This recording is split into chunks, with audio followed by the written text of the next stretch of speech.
The following podcast is a proud member of the Blue Collar Roots Network. Find all the shows by visiting bluecollarroots.com. You found the Building HVAC Science Podcast. Here's the host, Bill Spohn. Hello and welcome to another edition of the Building HVAC Science Podcast, where it's our goal to try to create a more knowledgeable HVAC and building performance technicians, create a better world, really. That's what we're trying to do, making customers happy in the homes they live in and the buildings they work in. I found over the years that it's very difficult to gather information, just on a personal basis, for trying to learn more about building performance in HVAC, and I'm trying to do my part to change that, to help people connect, learn more about this field. That's one of the reasons why I started the Building HVAC Science Podcast. In this episode, we're going to be talking with Chris Dorsi. Presently, he's an instructor on the staff at the University of Montana, and he's also the founder of HabitatX. Now, if you're not sure what HabitatX is, you're going to learn something about that today. You can find other trade-oriented podcasts of the Blue Collar Roots Network, of which this podcast is part of, at bluecollarroots.com. What we're trying to do here is help transform and professionalize the trades by filling the skills gap through training and communication. And if you like what you heard today, and you've not yet subscribed to the podcast, please consider doing so by typing Building HVAC Science into the search bar of any one of the many podcast apps that are out there. You can also listen to this podcast in your browser at bluecollarroots.com/building-HVAC-science. Okay, let's give a listen to Chris Dorsi, learn a couple things about HabitatX and Chris's view of the housing industry. Hello and welcome back to the Building HVAC Science Podcast. We're trying to connect the worlds of building science and HVAC together. And speaking of connections, we have a great connector, a person who connects people together, probably one of the most interesting guys in that field that I know. His name is Chris Dorsi. Welcome today, Chris. Hi, Bill. Thanks for having me today. You're welcome. So right now you hail from the great state of Montana, is that correct? I do. I'm in my office here in Bozeman, Montana, in the lovely Gallatin Valley. I've been in Montana most of my adult life. I know you from a lot of different areas. You've worked as a trainer, an educator, curriculum developer, a reporter, a book author. So how does this all come together? Is there some kind of central theme to what you do? You know, Bill, I'm lucky to have had a career path which is a surprisingly serial intention. One thing has led to another in ways which have actually been pretty effective, and I feel very lucky in that way. Early in my career, I actually worked in the woods cutting timber that was being used in the local housing industry. And soon after that, I was running a sawmill and cutting up timber, and then I started building houses, and it wasn't long behind that I started building really what were, I guess, high-performance houses, though it was back in the 70s and we didn't really know what to call it. I spent years in the trenches running a private contracting firm, doing both new and retrofit construction. But, it was early on that I recognized that though there's a lot of good work being done out there, that there's a lot of tradespeople and builders who are trying their best to do a good job, that there was sometimes a dearth of information. And so I soon lapsed into the business of education, of doing traveling road shows, of working with contractors and other tradespeople, and developing training curricula, which forced me to write books because there was nothing to work with. So I ended up writing my own curriculum and developing curricula. And I feel very fortunate to have had this path that's given me enough background, enough especially boots on the ground background, to help me understand what we can possibly do with housing and who it's going to take and what kind of system it's going to take to make it happen and to do a very, very good job of it. In fact, I think some people call your publication, your book, their Residential Energy, as the Bible of home performance from some aspects. So that's quite an honor to have that moniker attached to your publication there. Yeah, the intent there was to figure out what everybody knows and get it all in one place. And I can assure you there wasn't a lot of our own primary research when my partner John Krieger and I put that together. Mostly we were just standing on the shoulders of other really smart, really connected people. And so you continue that today. So one of the reasons why we're talking today is because you have an event that's coming up just a little bit over a month from now, and it's called HabitatX. Give me the listeners some background on what HabitatX is and what kind of mission are you trying to fulfill there? The HabitatX initiative was the latest and maybe the last biggest thing I get to work on, which is to gather up all of the smart people and knowledge we have about whatever you like to call it, sustainable housing, green building, energy efficient construction, of taking all this knowledge and putting it in one place. Because one thing we recognize from the get-go is that in the absence of a collaborative environment, the business of the trades does not actually work that well. We've all been exposed probably to places where there are construction jobs in which all the subs work in silos and don't communicate. And so you have the apocryphal stories about the plumbers showing up with their sawzalls and wrecking the work of the framers. And you could come up with a similar story with engineers that don't understand architects and builders that don't understand planning departments and tradespeople that don't even understand their employers. So what we're doing at HabitatX is providing a professional development platform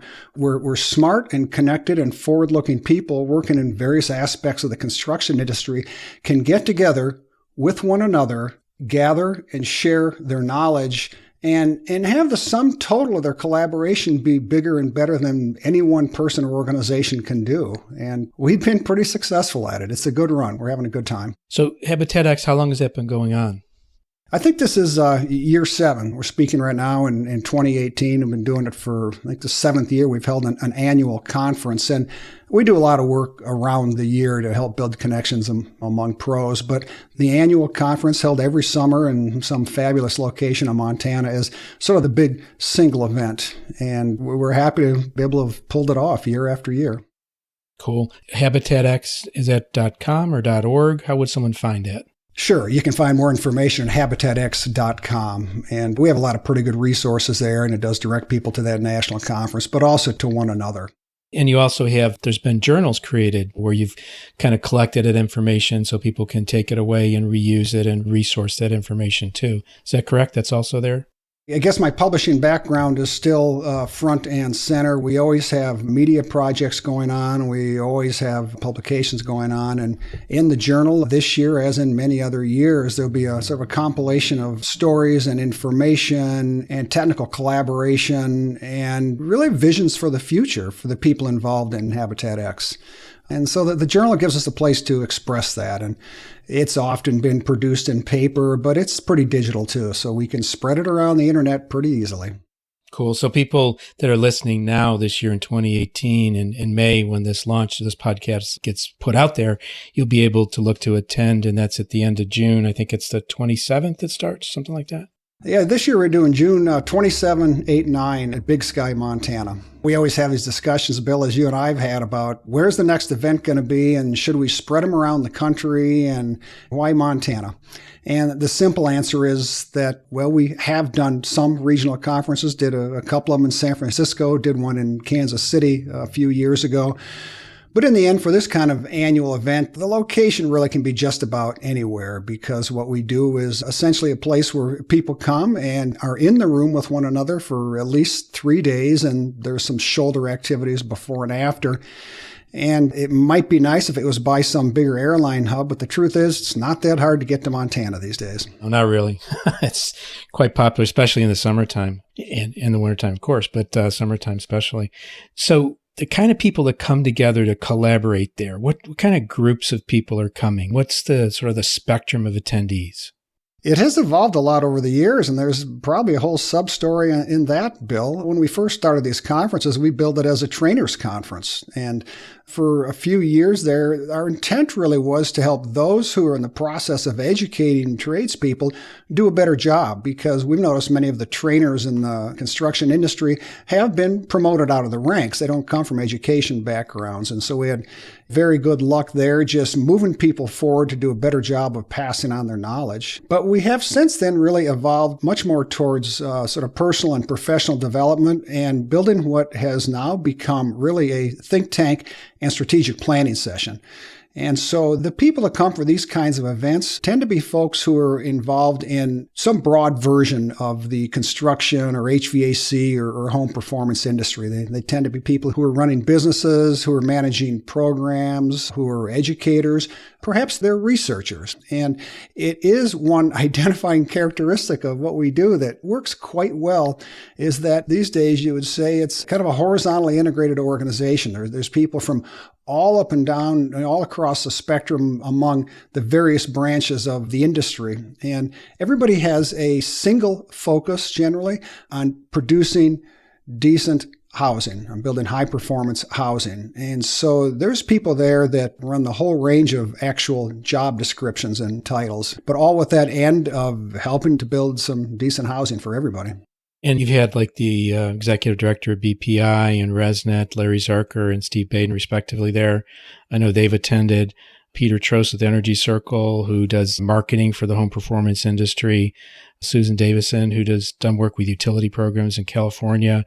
I'm just kind of skimming off the top of names that I can remember off the top of my head, but there's a lot of different interesting people there, including practitioners. I knew one fellow a couple of years ago, he drove out with his son from here in Western Pennsylvania, actually Central Pennsylvania, drove all the way out to Montana to attend the event with his son because he felt it was so important. He does basically weatherization work in Central PA, but really wanted to connect with what was happening here.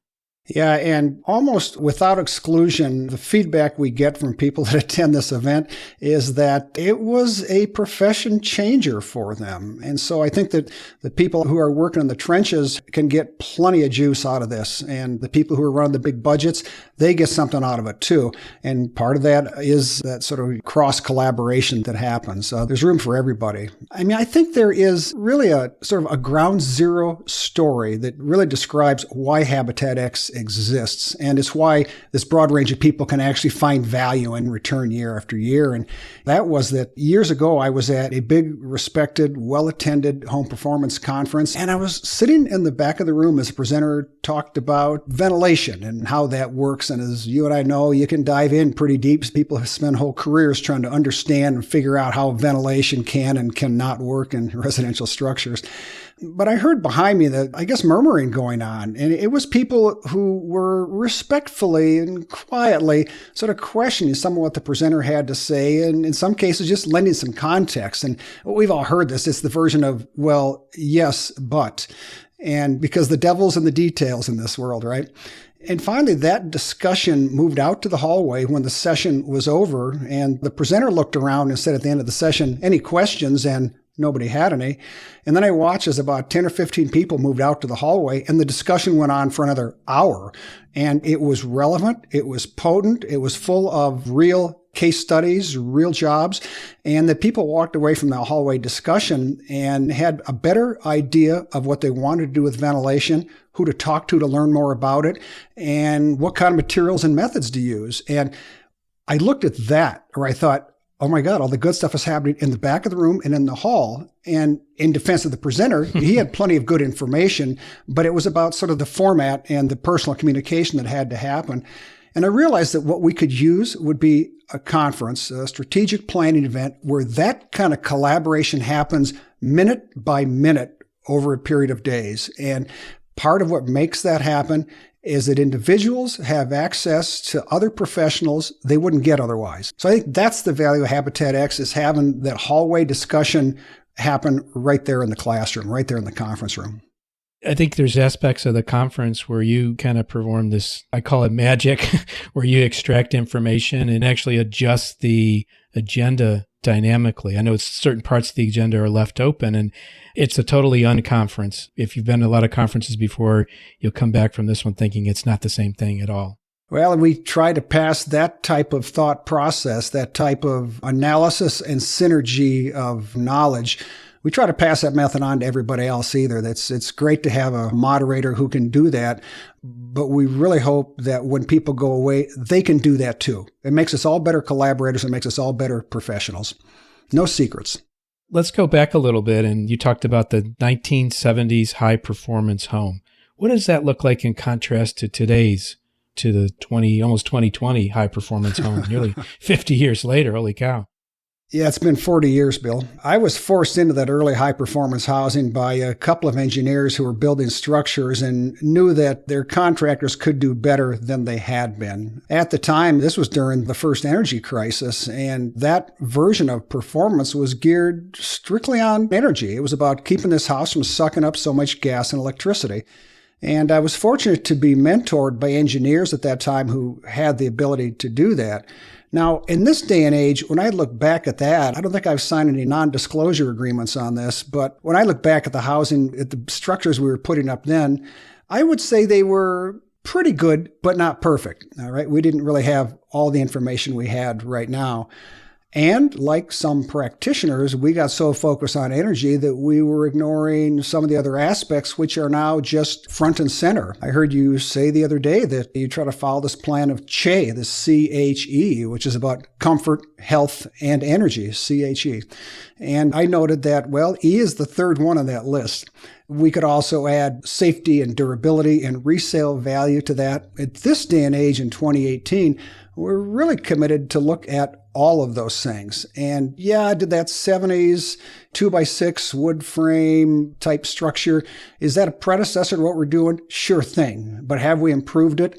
Oh boy, have we. And Bill, I'm the first to admit that along the way, some of us have made a few mistakes. I've actually gone back and serviced some of the early houses I built, and it'd be a little bit embarrassing to have you walk through and see some of the things we did, but we learned and we moved forward, and we're still doing that. So I have no illusion that we have it right at this point in history. But by God, we have our feelers out, and we're doing our best to fine-tune our methods and materials. You know, I'm a tool guy, so what kind of tools were available and techniques were available to employ back in the 70s and 80s? And maybe this actually predates blower doors, doesn't it?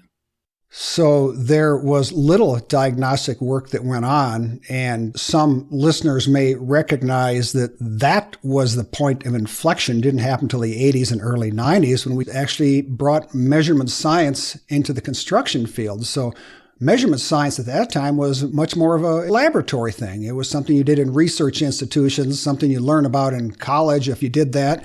But you didn't bring fancy analysis into a construction site. People would wonder why the heck you were doing that. It would not have fit.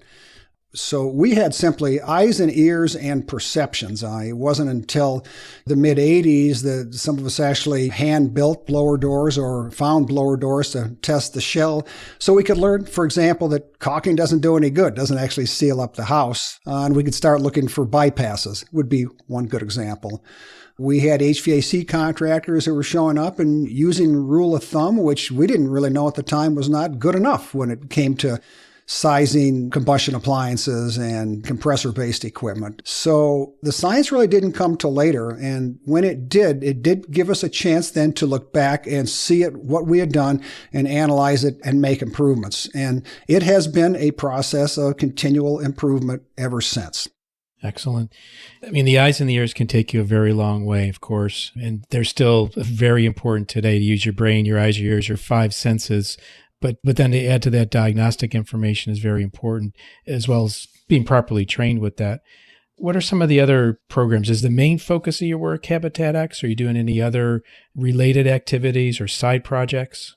Well, I'm fortunate these days to have a seat at the Montana State University in Bozeman. I work for the Extension Service there, leading their building science initiatives. And in that capacity, we support mostly private industry. We are the community-facing side of the university system. And so I'm working there on some curriculum development projects. I'm actually doing some in the classroom training, which is fun to get back to. And I'm helping maintain a really pretty strong and pretty effective training center, the Montana Weatherization Training Center, where we have people from all over the country come get a little bit smarter about what they're doing. So that's been an interesting project. And so between that work at the university and HabitatX, my plate is quite full. You've also been involved in some of the health-related aspects. We talked about this, CHE. By the way, we're not going to pick up your extra durability, resale value, and safety because the acronym would turn to CHURDS, and that kind of sounds nasty. So we'll stay away from that. Taking over to the health aspect, some of the things that I think have come out of the recent HabitatX conferences and just overall, what about the healthy environment? We surely can't ignore it. The whole intention of building structures is so people have places to live. And so if those humans aren't happy and healthy in the structure, then all is lost. So we have no choice but to really develop a type of housing which is human-centric. It really cannot be any other way. And we do know that indoor environments can be tricky. And guys like you and me have fought for years this idea of, for example, when it comes to air sealing, people saying, well, you need to build a house tight but not too tight, right?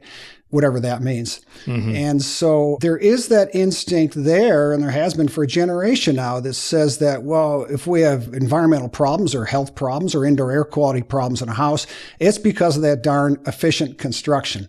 And so I take it like this, that back in the old days in the houses that our grandparents were lived in, and when fuel was so cheap, you almost didn't even have to meter it, it didn't matter if you had a great big drafty house and the wind blew through there and grabbed the pollutants and swept them out of the house too. But that was really no way to live with frost on the windows and mold on the walls. And as we go forward and build fully modern homes, we have no choice but to manage that indoor air quality. And to say that any problems with indoor air quality are the fault of the tightness of the house is silly. It's like saying if you built a car and as you sealed up the car, it became too hot in the summer. So what you wanted to have is bad gaskets on your car doors. It's like, well, no, we just install air conditioning. So it's a case where we have the technical fixes in hand, and it's just a question of dialing in what those are. There's an asthma epidemic worldwide, and most of the developed world especially, where we have fully modern houses. Are the homes to account for that asthma epidemic? It's becoming increasingly likely that that is the case, for example. Can we address and deal with that? Absolutely. But it is not going to be easy, because when I think of the work we did in the 70s where we were engineering just for energy, for example, that was actually kind of bonehead simple. We were just talking about conductance and radiant energy and air leakage and efficiency of equipment, and well, gosh, that's about it. I look back now and I think how simple that would be, because when you take something as complex as a human organism and put them in the house, and then try to adjust and dial in the construction in order to meet the needs of that living, breathing human, it becomes much more complicated. So we're really at the infancy of this nexus of home health and home performance. We know they're connected, but we have not quite solved the problem of, frankly, what to do about it. There have been attempts out there to build a cadre of trained technicians who can evaluate homes. So that's met with some success. That'll be an important part of it. But is having technicians taking measurements, is that the solution? Well, not nearly, any more than having an electrician with an ohm meter is the solution to people needing lights to read at night. And so there's many pieces to this, and a lot of us are looking very, very closely at the academic and research institutions right now. They're going to be giving us some marching orders. Unfortunately, they're going to be a little bit hard to interpret for home professionals, because when we look at, for example, like the prevalence of mold and mildew or other pathogens in the home, it's easy to say they shouldn't be there. Hard to figure out exactly how to keep them out of the house or move them out of the house or protect the humans from them. I think we probably have no bigger reason to be in the high-performance housing industry right now than to protect human health. Because again, if we don't protect human health, it's almost like nothing else really matters. We have our work cut out for us. Everybody in the HabitatX network is aware of it or working on it. I don't have a lot of answers yet. But you're putting yourself out there to try to collect the answers, to bring the collaboration together and exercise your network. We haven't talked a lot about this on my podcast yet, but I'm actually in the process of building a possibly passive house. And I say possibly passive because I'm not quite sure that it will be. We've looked at different aspects. My wife and I have looked at different aspects of this, and our priority, or our loading order, if you will, is comfort, health, and then energy. So we do want to be responsible about our use of energy. We definitely want a healthy environment, but we also are looking for comfort. If we're going to put out that much towards new construction, it should be comfortable. I heard an interesting podcast the other day. Robert Bean does one called the Edifice Complex. And in that discussion, they were talking about the unused areas of homes in the summertime and the wintertime, just the rooms and the spaces you really don't want to go into. And if you think of the square footage of construction that was put into, and even or the rental cost or the maintenance cost for that square foot that you're not using, that's a lost cost. it changed my point of view a little bit. And I think we talked about this the other day, didn't we, Chris? We did, Bill, and I think your project will be very, very interesting because it is abundantly clear to me that it is hard to walk the talk in this business. And a bunch of us are highly guilty of propping up ideas which may not actually be that workable when you get to a construction site. The construction business is very, very difficult. A lot of people complain about the conservatism of builders. They don't want to change. We can't get them to follow our programs, for example. But the truth is, if you're a builder, what you want to do is send your crews out and have them do this week what they did last week without getting sued. And so when we stick funny new ideas in front of them, they're terrified, and I don't blame them. And so we have some realities of the construction industry that we have to recognize. There's also things like what materials are actually available in your local lumber yards. You can't order everything from Canada and Europe. What are our tradespeople actually familiar with doing, and how much can we expect them to get retrained in order to do something new? How do you actually assemble these buildings? Because you have stuff that's so complicated that, in fact, that one minute failure turns into a system-wide failure. And is that acceptable? Or did the old systems have enough redundancy it didn't matter so much? And so we can't build things which are too delicate, too fragile, too difficult. You can't build things that take too long because of weather and finance. And you can't build things that are too expensive because in the end, most of us don't have that much money to build a house. So, Bill, I, for one, am going to be watching closely as you and others get your houses propped up to see what you do. I'm going to ask your permission to fold your results into a new initiative we've just launched at HabitatX. And in that initiative, what we're going to be doing is we'll be looking at the work that's done by seasoned professionals as they build their own housing. We call it, this initiative, House and Home, the New Pattern Language. That gives a nod to the book by Christopher Alexander, which was published back in the 70s by he and other colleagues at the University of California, Berkeley, which identified a set of patterns that they believe help make usable, comfortable houses that are appropriate for the humans who live there, who can actually improve the quality of people's lives. I think it's time for a reboot of that book, and that's what we're going to be doing as we look and see, okay, in 2018 through 2020, this is probably a 2-year project, what do guys in the know actually do when they go to build something? And we're turning that into a new pattern language, and I'll be watching carefully to see what you come up with. Fascinating, yes. And so I talked a little bit about the passive house. What's your take on passive house? Nobody's going to get mad at you, Chris, here. Tell us what you think. My take on passive house is that it is an initiative which we are so ready for. The Canadian, the American, the European versions all have a different flavor. There's some organizational conflict here and there over who does what and how it's done and who writes the standards. But in the end, what we have is work which is so important, which is so hopeful, and which is actually being moved from what I can only describe for the last 20 years as the research phase out into the actual construction phase. And that, for me, is a very, very hopeful thing. Now, is it possible for you or somebody else to actually build a certified passive house? I guess we'll wait and see. I notice you put the word possibly into the name of your passive house. But the beauty of what the passive house organizations are doing is they are not speaking simply about principles and ideas that, you need air sealing, and then you need to have a ventilation system, and you need high R value, and you need decent windows, et cetera, et cetera. I mean, those are specifications, and that's important. But what they're also doing is working hard to train the tradesmen. I mean, there's a ton of passive house tradesperson training going on in the country right now.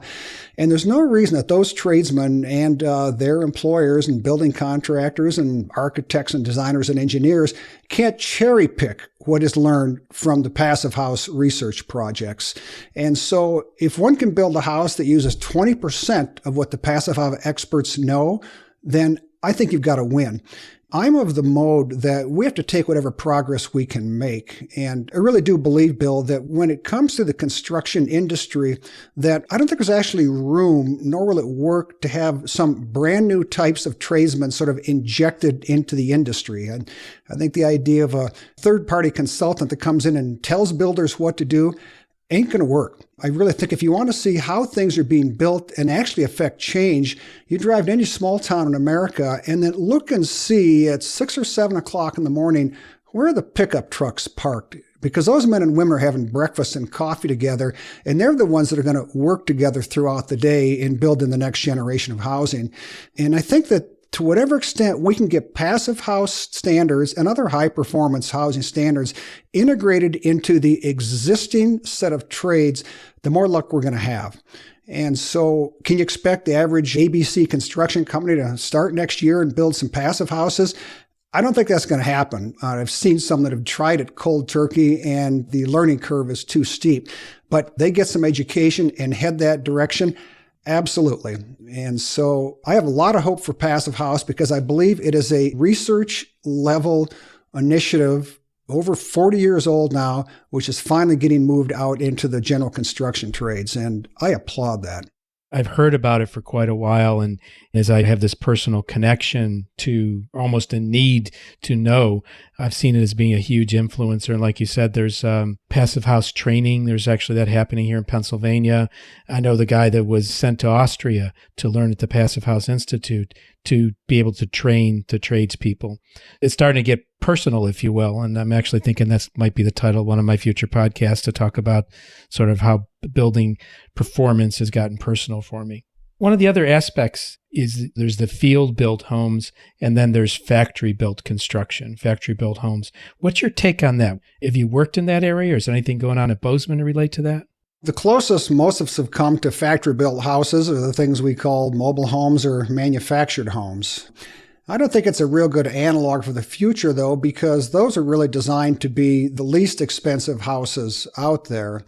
But what it did show us was it is possible to take components and assemble them inside a warehouse, move them out to the field, and create housing. And is there advantage to that? Oh, heck yes, because the one trouble we have with site-built housing is that essentially you got men and women that pull up and park their trucks in the dirt and work out in the weather and are subject to day length and temperature and moisture and thieving, and it is extremely difficult to build site-built houses. Could we improve that with manufactured housing? Absolutely. And there have been a couple of attempts over the years. I can think of a few of them. There was an organization called Buffalo Homes here in Butte, Montana back in the 80s, which I looked at that and I thought, man, oh man, that is going to go someplace. But they never really could find the economic model. There's another organization, actually a HabitatX by the name of Duke Elliott, based out of Bozeman here, that put together a design he called Yes House. He and his German partner designed what was essentially a passive house that was built in wall-sized sections and moved to the site. And could they make a go of it? No, they didn't. And so it's been a hard nut to crack. I would say that I am hopeful for the concept of manufactured housing, but I've yet to see a version that I'm convinced is really going to work. One beauty of manufactured housing, and I think and you'll understand this, Bill, as a technologist, is that you can get reproducible results, right? That's what scientists always want. When you measure a thing, if you can't measure it twice and have it the same, then you're not actually taking a real measurement. And the trouble we have with site-built housing, one problem we have throughout the entire industry is that when you write a standard, whether it's a passive house standard or an Energy Star standard or a building code, and then you try to promulgate it widely, you run into problems because every house is different because you have site, soils, weather, local traditions, local supply chains. And so every one of these houses comes out a little bit differently. And is that a problem for building scientists? Oh, yeah, because we don't have a set of fixes that will solve a problem when it's located in different places, right? I would love to think if we had a manufactured house that, if you had a problem with your house, you could get on the phone and talk to a technician back at the factory or wherever that is and say, hey, my crawl space is at 68% humidity. The temperature is 72. We got this kind of vapor pressure. We have this kind of heat conductance going on. We see this kind of radiant energy coming off the walls. Here's what the CO2 and the oxygen and the CO and the nitrous oxides all look like. What's the problem? And you sure are not going to get that in site-built housing, right? Which you have to, when you get problem houses, you end up with what I call like the forensic audit, right? My friend Rick Chitwood out in California is famous for doing a complicated audit for which most people probably have to charge $1,000 or $1,500. And sometimes, do you need an audit like that? Oh, heck yes. But you shouldn't have to do it all the time to fix simple problems. Manufactured housing could help us get there.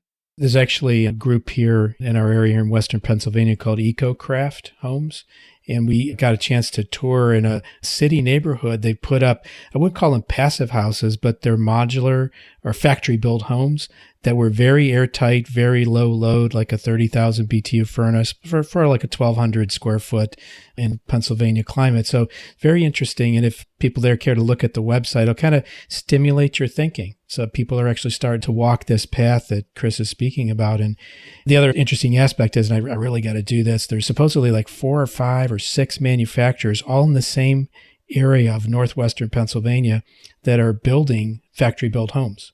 And these are not mobile homes. These are actually factory-built homes. They're building home sections. And some builders are seeing this as a means to lower cost and improve quality, even without considering the J. But that's probably going to come as a result, too. So this is very interesting. I think there's a number of different vectors pointing this industry forward. Well, it could be, Bill, that right there is perhaps a good HabitatX initiative. In fact, maybe you should bring it up at this year's Summer National Conference. I would like to get some other minds working on this problem and sort of collate our resources and make sure we have every possible opportunity to be successful with this in the future. Definitely. Going back to the new pattern language, we discussed it last week in our phone call, and it's come up a couple times here. What's sort of the nuggets that you get from that publication? I'm still waiting to get my hands on the book, and it's not your fault, but you were kind enough to send me a copy. But what are some of the nuggets that you gained from that publication you can recall?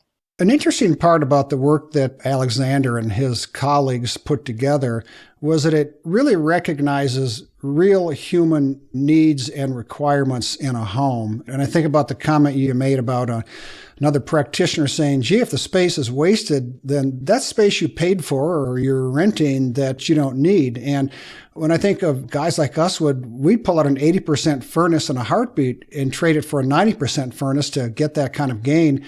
Why wouldn't we build a house that was 10% more efficient by being 10% smaller, but working just as well? Part of what Alexander does is he divides out the question of housing into bite-sized nuggets. They're like 3-page chapters, and there'll be things like the home office.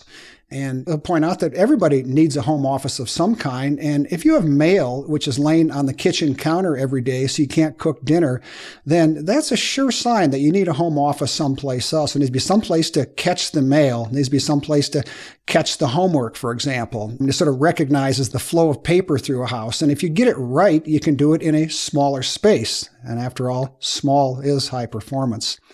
They'll look at something like the lowly mudroom. And of course, I live up in Montana where the mudroom is a thing because we have mud season here, but also because we have skis and snowshoes and bicycles and camping gear. And it turns out groceries and tricycles and all the, I guess you'd think of as debris of human life. But if you build a house that does not have that type of space, that version of a mudroom, then it's all going to get dumped someplace else. And is that kind of stuff full of contaminants, for example? Well, heck yes. If it turns out you have a tradesman in the house and you have a guy that's working in a welding shop and he comes in and dumps his clothes in the bedroom every night, that may not be healthy. It may be bringing contaminants into the house. So what Alexander will do is point out the human need and way of using a building, but then also come up with a 2 to 3 sentence tenet or a guideline for how to make that happen. So he'll say something along the lines of, be sure occupants have a place to dump all the random dirty things that they bring into the house every day.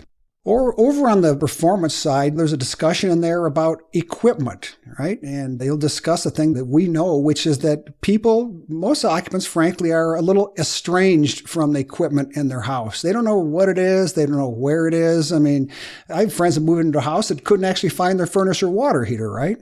And so Alexander will point out that when equipment is not understood or seen, then it tends to fall into disrepair. And so there'll be a guideline there which says, make sure the mechanical equipment is out of the way as it should be for safety and maybe aesthetic reasons, but make sure it's also accessible to the occupants so they can monitor what's going on, even if they don't have expertise. That fact reminds me of some of the German boilers that I've seen through my career experience with Testo. They would look like beautiful appliances, nicer than typical washers and dryers. I mean, it sort of looked like a counter, like a rice cooker. It was, or a Keurig type of thing. But it was made and it had a very simple yet elegant interface to communicate to the occupant. So I think there's some sympathy or empathy for those kind of factors that we should look to our European colleagues for. Those examples I gave really are about the human interface. So I think that is important as we design houses. But I also have a keener interest in providing such a set of patterns or simple descriptions for how best to do things that are geared a little bit more towards the technical side too. And I think there can be simple guidance for framing. And I'm not talking about some 43-page manual to how to frame a wood frame house that no tradesperson's ever going to read. I'm talking about a set of simple nuggets that help framers understand how much their work actually affects the thermal conductance of a building, right? I'm thinking about things like helping HVAC contractors and plumbers and electricians all work together by having a simple guideline for what I call remodel-ready construction. Make sure that there's actually some chases built into the building which aren't used. There ought to be a chase which goes from the crawl space to the basement or the crawl space to the attic, which is big enough for some future system which we haven't actually invented yet. Maybe there's going to be a solar thermal system or a PV system or some version of network cables or we don't know what, but build the chases in, seal them off, of course, so they don't become air bypasses. There need to be some simple guidelines there for what just makes rational discussion now that we know as much as we do. Cool. Very interesting. Yeah, I think that's very, very forward-looking of you to talk about that kind of thing. Where do you think this is all headed? You've stretched it out to 2020, but what's it going to look like in 2030, 2035? Let's play with that for a bit. I actually am one who believes that we're living in a version of the golden age. And I say that because whatever's happening environmentally or economically or politically, I feel like a lot of that's background noise because especially here in North America, which is what I can speak to best, we really have plenty of opportunity out there, Bill. We have low unemployment. We have a surprising amount of wealth. A lot of homeowners tend to have some equity in their homes, and we have knowledge which is so much more accessible than it's ever been before. I think that at this stage, man, if we can't get it right, nobody else ever will be able to. I feel like as we prepare our culture for the future, as we look 5 or 10 or 100 generations down the road, I really feel like it's our duty to provide a set of operating guidelines for the housing of the world. Because industry is there to build things and to make money and to keep the resources flowing. And we have really, really strong industry in this country, but industry is not naturally guided by a long-term view. You just can't do that because you got bills to pay. And so I feel like it's the role of a lot of us, not that most of us don't actually work in industry also, but to dedicate a little bit of mind space, a little bit of our kind of time and budget towards developing a rational set of housing for the future, which actually can work, which actually meets human, environmental, and economic needs. And that's why we call the organization HabitatX, right? When we founded this organization 7 years ago, we were casting around for who we wanted to be and how we would define that. And we realized that, well, habitat's a word that can mean two different things. Usually it's either talking about a living space or it's talking about things like cattail marshes and forests, talking about green habitats. And of course, in the end, we have to care about both of those because if we don't house the humans so they're happy and comfortable, then there's no point. But if we trash out the earth and making our housing, then we've failed also. What the X stands for is just the fact that when we work collaboratively, X can be multiplicative, right? And we end up with the power of people working together is greater than any one individual organization working solely. And so I just feel like we have an opportunity here with a lot of smart people as we design the housing of the future to multiply our efforts in a way that both creates decent human habitat, but also flatters and takes care of the natural habitat. I just don't think that should be that hard. It's a very beautiful, poetic closing thought, if you wish. I mean, we could wrap it up here. And I think if people want to hear more about these kind of things, you really need to connect with HabitatX and would encourage you to attend. I hope this podcast reaches a number of receptive ears in the next few weeks, and you make your plans to head out to Montana to HabitatX for 2018. So, Chris, any closing thoughts that you have? You know, there's not, Bill. I'm going to be glad to see you at this summer's conference. And every year we're here in Montana trying to create the future. And thanks for being a part of that. I really appreciate it. You're welcome. I always do one thing at the end of the podcast, and I call it the hot seat question. It's not really that bad, but if you could share with us your favorite book or your favorite quote, what would that be? Well, one of my favorite books actually is John Steinbeck's East of Eden. And it's a book that's so good I've read it probably half a dozen times, and I refuse to see the movie.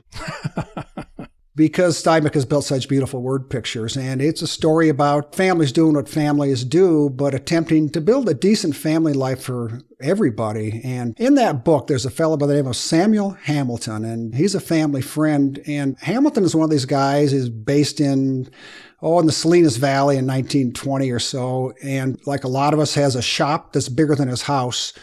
And whenever people come to visit, well, this is sort of dated a little bit, all the men folk at that time would go out to the shop and they would make things together and they would tell stories and they would learn from one another and they'd work with their hands because they were all tradesmen. And he was a favorite enough character for me. I actually named my eldest son Samuel in part in response to that. I was going to say, that's it.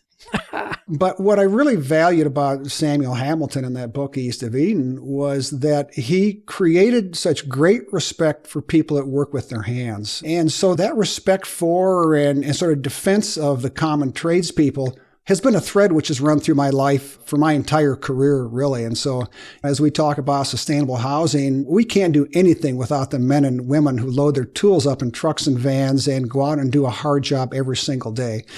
Part of my mission, in reference to that book, is to make sure they're supported and we come up with ideas that they can actually implement on the job. That's really pretty awesome, Chris. You've devoted your life to this. Again, if you want to connect with HabitatX, HabitatX.com. To learn more about the conference, please connect with Chris or connect back with us here at the Building HVAC Science Podcast or the Blue Collar Roots Network. Thanks again, Chris, and we'll look forward to seeing you soon and hopefully seeing some listeners out there attending too. Bill, thanks for hosting. Let's stay in touch. Definitely. Take care, man.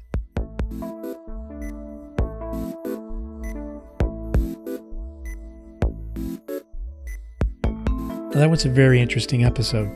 Chris talked a lot about things that were very personal to him and his personal involvement and endeavors, really stemming from kind of a life's goal with a respect for people that work in the trades.